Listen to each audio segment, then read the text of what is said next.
Shalom, selamat pagi sahabat Parani yang dikasih Tuhan. Jumpa lagi dengan saya dalam program Parani Paga Ministry. Sebelum kita melakukan setiap aktivitas kita di hari ini, saya akan mengajak saudara untuk membuka dan merenungkan satu bagian firman Tuhan. Tapi sebelumnya mari kita berdoa. Segala pujian syukur kami naikkan kepada Tuhan, sebab Tuhan begitu baik dalam kehidupan kami. Bapa, kami bersyukur untuk hari yang baru di hari ini, dan sebelum kami menikmati hari ini, kami akan membaca kebenaran firman-Mu yang kiranya memberikan kekuatan buat kami. Dalam nama Tuhan Yesus kami berdoa, haleluya, amin. Sahabat Parani yang dikasih Tuhan, mari kita buka bersama dalam kitab Malaki pasal yang pertama, ayat yang pertama hingga pasal yang kedua, ayat yang ke-16 dengan judul Memandang Kasih Allah dalam Sejarah. Saudara, kalau kita melihat sejarah, Allah berbicara melalui Nabi Malaki 450 sebelum Masehi. Malaki artinya utusanku. Jika saudara ingin tahu betapa Allah mengasihi saudara, maka lihatlah sejarah. Karena di situ ada pesan Allah, aku mengasihi kamu. Matamu akan melihat dan kamu sendiri akan berkata, Tuhan Maha Besar sampai di luar daerah Israel. Latar belakangnya adalah setelah bait suci dibangun kembali, ada penyembahan bobrok dan najis yang dilakukan oleh umat Allah pada saat itu. Menyembah Allah tidak lagi menjadi tujuan utama mereka. Ada kegagalan memberi dengan murah hati dan perpecahan dalam keluarga-keluarga. Firman Tuhan ini sangat menantang mereka yang terlibat dalam jenis kepemimpinan umat Allah. Para imam adalah pemimpin umat Allah, saudara. Seperti Nabi, mereka adalah perantara firman Allah. Karena firman Tuhan mengatakan bahwa sebab bibir seorang imam memelihara pengetahuan dan orang mencari pengajaran dari mulutnya, sebab dialah utusan Tuhan semesta alam. Ada beberapa tantangan bagi kita semua sebagai pemimpin. Yang pertama adalah kita harus menghormati nama Allah.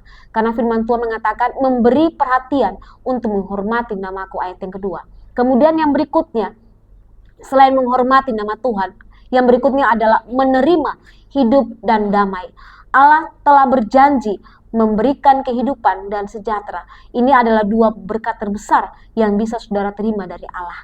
Kemudian yang berikutnya adalah menyembah Allah dengan takut dan gentar. Ini harus menjadi respon kita terhadap kemurahan hati dan kebaikan Allah. Kemudian yang berikutnya adalah mengajarkan tentang kebenaran. Pengajaran yang benar ada dalam mulutnya dan kecurangan tidak terdapat pada bibirnya. Yang berikutnya adalah menjalani hidup yang benar. Firman Tuhan mengatakan bahwa dalam damai sejahtera dan kejujuran ia mengikuti aku. Para pemimpin Kristen harus menetapkan teladan dengan hidup kudus. Yang terakhir adalah menuntun hidup, membantu sesama agar menemukan hubungan dengan Allah. Berbalik daripada kesalahan. Ayub pasal yang tadi kita baca, ayat yang ke-6 bagian B. Saudara, selanjutnya Malaki beralih kepada permasalahan hubungan. Dia mengecam atas pernikahan dengan orang asing. Orang asing di sini adalah orang yang tidak percaya. Hal ini adalah hal yang juga ditakutkan di kitab lain di dalam kitab suci. Kita bisa lihat dalam 2 Korintus pasal yang ke-6 ayat yang ke-14. Ini menantang, saudara. Gambaran yang digunakan Malaki di sini bisa membantu kita memahami kenapa itu bukan ide yang bagus.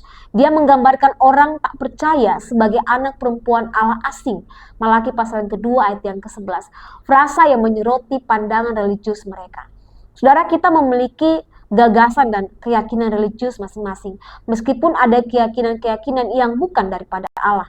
Menerima keyakinan yang lain pada akhirnya menjauhkan kita daripada kasih Allah. Allah ingin anak-anak kita dibesarkan dalam keamanan hubungan pernikahan. Firman Tuhan berkata, bukankah Allah yang esa menjadikan mereka daging dan roh? Dan apakah yang dikehendaki kesatuan itu?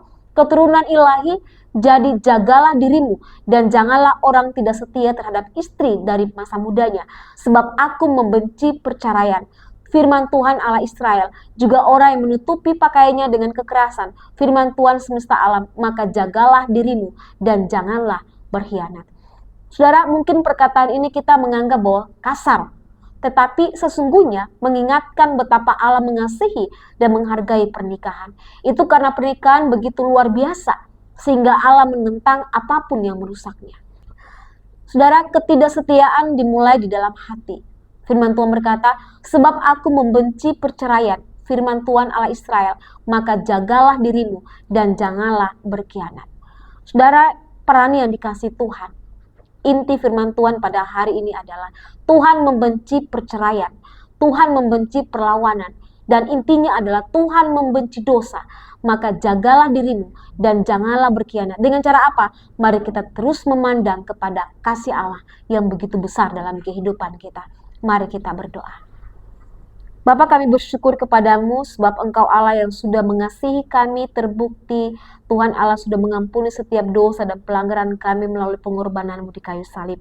Kami bersyukur Tuhan, biarlah ajarkan kami terus menjaga diri kami, menjaga kekudusan hati kami, supaya kami tetap menjadi berkat bagi sesama kami. Terima kasih Bapa di surga atas kebenaran firman-Mu pada pagi hari ini. Dalam nama Tuhan Yesus kami berdoa. Haleluya. Amin. Sekali lagi, shalom, salam sehati, Tuhan Yesus memberkati, selamat menikmati hari ini.